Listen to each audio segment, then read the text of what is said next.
Which muzzle brake should I use for this relic battle cannon? Ooh, this one's perfect. Nice. So magnets aren't going to work for this. So I'm going to use a 3.5mm audio jack here. This one has 3 poles. You can get them with more poles, but I'm only going to use 3. Again, I'm going to use LED drivers for these nights, which means that I'll be able to just run main power, or the positive side, and then control it via negative or drain, so that way I don't have to worry about different resistors for different size LEDs depending on which arm is on there, which is very helpful. That way everything's going to run at 20 milliamps and I don't have to worry about what resistance to put on it. So I'm using regular drills here. Plastic drills would be kind of helpful. They'll get you in further faster, but I really want a nice flat surface at the end of these drill holes, so I'm going to go stepping through a whole bunch of different drill sizes. The little end nubbin here that normally has the lower arm clamp onto is actually going to get removed eventually, but I'm using this to kind of center my drill as I go up in sizes. I'm also using a burr bit on my little rotary tool here, which does get me a little bit closer, a little bit faster to kind of the size that I want, but I'm always making sure to come back to a drill or something actually round so I'll get a better fit for this little female jack to fit into. Now it's time to get this jack ready to actually get installed into this little arm joint. Now each of these pins goes to a different pole. It's important to know which one goes to which pole to set up your thing. Again, I'm using a spreadsheet to make sure I remember what goes where each time that I go through this to make sure that everything's consistent. I'm using this thinner magnet wire now. Once it gets into the body, I'll actually switch to thicker wires that have colors so I can remember which one goes where. I'm going to use a multimeter to figure out which wire is which at that point, but to get it through the joints, I need them to be really small so they'll fit. Now that I have all the different colored wires soldered onto that magnet wire, it's time to put some shrink wrap on. If you don't put the shrink wrap on at this point, then you're basically going to have one wire with 3 different ends to it, and that's definitely not what we want. Having a long-term plan and defining the order of operations is going to be really important with stuff like this, because I wouldn't be able to put the shrink wrap on after I put the arm joint on. So thinking through and thinking ahead to which part needs to go first is definitely something worth sitting down before you actually start doing this. And here we are, pretty much all put together. This arm joint is going to be glued actually to the audio jack itself, as well as to the plastic. That way I have a little bit of extra connection. This will be kind of tugged on to be able to change weapons out, so I want to make sure it's a nice solid joint. I've also noticed there's a little hole here that I ended up drilling out when I was drilling to put the audio jack in, and I'm just going to put a bit of super glue in there. What that's going to do, hopefully, is stick to the audio jack and kind of stick out as a little extra reinforcement into that hole there. And of course, I've cut a little hole for all the wires to fit through in the arm joint so that I actually get them into the body. And this is a little bit of just a zip kicker or a super glue accelerant that I'm using on this, just to make sure that it cures all the way and gets a nice real tight bond. I'm going to clamp everything together, and I've actually not glued the outside part here of the arm joint. I'm actually going to get that all clamped into place and then use plastic glue on that. Plastic glue I feel gives a little bit better hold than the super glue on plastic when you can, but I can't really use it on the audio jack. This is also not a bad time to make sure you have that little arm piston in.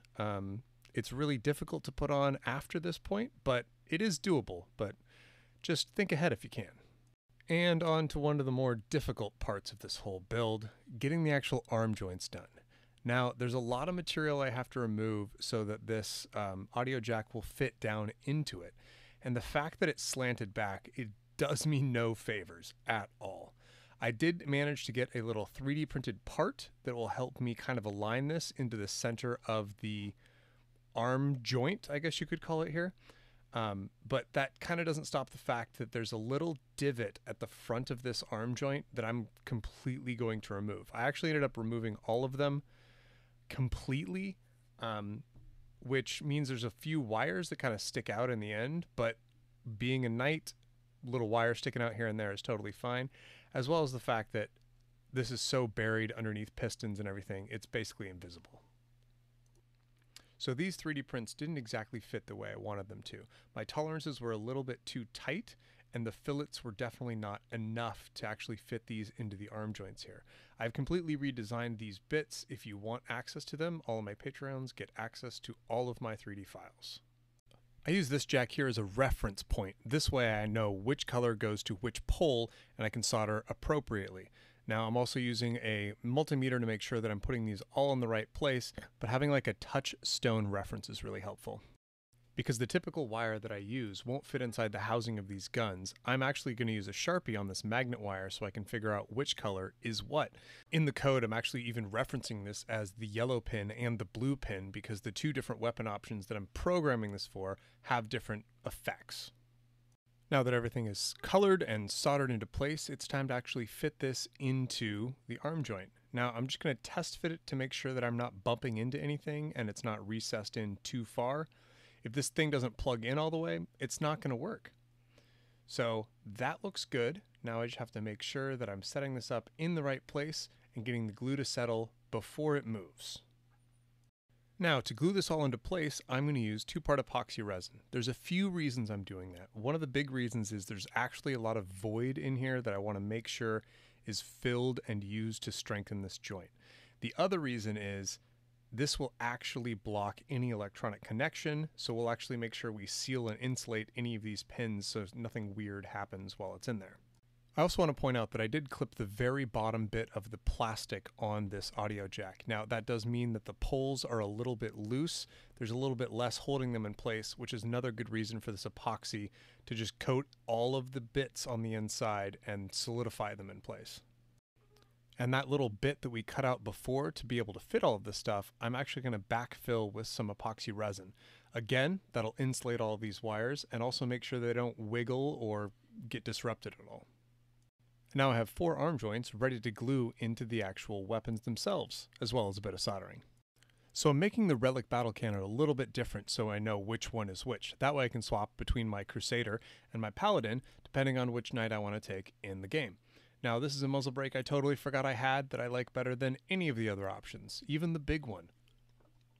I'm going to cut down the barrel so the length is just a little bit longer than the cannon by itself. I don't want it too long, but I also am making sure that I'm painting inside the muzzle brake before I put the LED in there, because otherwise I'm going to cover the LED in paint and it's not going to shine very bright.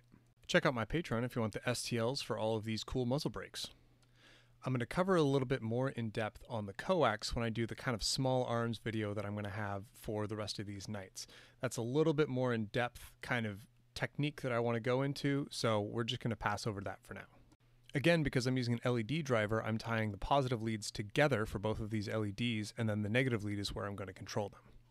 The other option I have is for this thermal cannon. There's a lot of space in these already, so it's almost trivial to end up putting LEDs in here. I'm using 5mm pink LEDs because I think pink is really interesting for the thermal cannon. They're super bright and it looks cool. You could go with straw hat LEDs, but I just went with the standard 5mm and I've filed them down because they're a little bit too long to fit in the holes where they should be going. The fun part about this one is both LEDs are going to be doing the same thing, which means it doesn't actually matter as long as I get the positive lead correct, which of the 2 negative leads goes to which. In the code, they're going to be treated basically identically. So, where does all this leave us?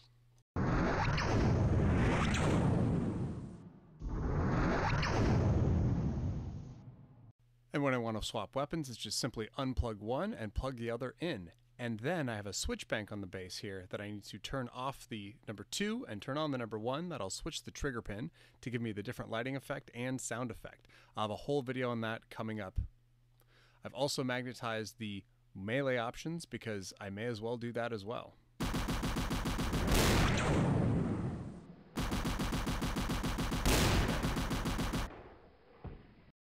I'd like to say a huge thank you to Axel, Felix, Dominic, and Waystone Wargaming. These are the people who are currently supporting me on Patreon. Link in the description.